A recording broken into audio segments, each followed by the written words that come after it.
For young people, the prospect of eventually buying a house for the first time can either be exciting or it can be terrifying. Often it's somewhere in between, but regardless of your level of excitement, I can guarantee that it'll be overwhelming. There are a lot of steps to follow, and there can be a lot of reasons that renting an apartment just might be the better option.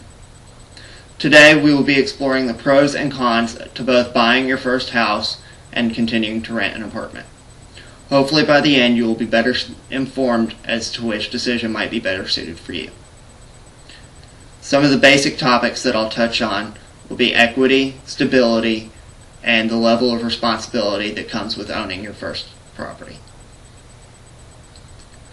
The combination of these issues and perks may influence your decision one way or the other, so they're important to fully understand. The first thing you need to understand about buying a house is that you actually own it. And when you rent an apartment, all of the payments you make are simply placeholders.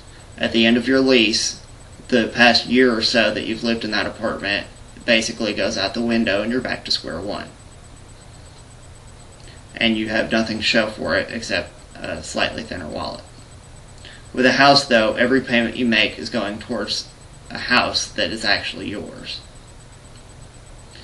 The same goes for any improvements that you make. Anything that you do to spice up your apartment just gets thrown out the window, and it's something that basically the owner just doesn't have to pay for. With a house, any improvements that you make will help improve the value of your home and benefit you in the long run.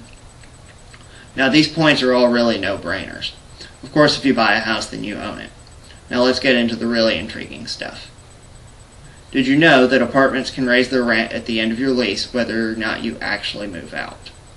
Signing a lease will not lock your current rent for the following year. Apartments also change ownership all the time, and if the new owners decide that they want to remodel, then it looks like you're going to have to find another place to live. On the flip side, you achieve stability by sacrificing mobility. If you get a better job or decide that you want to move across the country for 6 months, you'll have a much easier time doing it if you're in an apartment.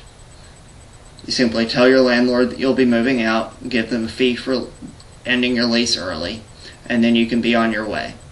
You'll have a much harder time being spontaneous if you not only have to go through the process of buying a house, but simultaneously trying to sell your current house at the same time.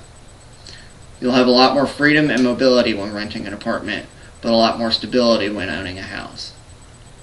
Apartments are typically a better short-term investment, while houses are typically a longer-term investment. It is for this reason that you really have to understand the level of responsibility that comes with owning a home. You should have a solid idea of how much a home will cost up front, in addition to the monthly expenses, with a little wiggle room for an emergency fund. The upfront cost can be a lot more overwhelming than you may initially think. In addition to the down payment, you have to factor in the deposit with your offer, closing costs, moving costs, and inspections. That doesn't even include any surprise costs that may come when you actually move in, such as the roof leaking or any number of things. Perhaps the most drastic change is getting used to paying for all of your own maintenance. When renting, if something breaks, you just call your landlord and they'll come fix it. If it breaks in the house that you own, you can either pay for somebody else to come fix it, or you can learn how to do it yourself.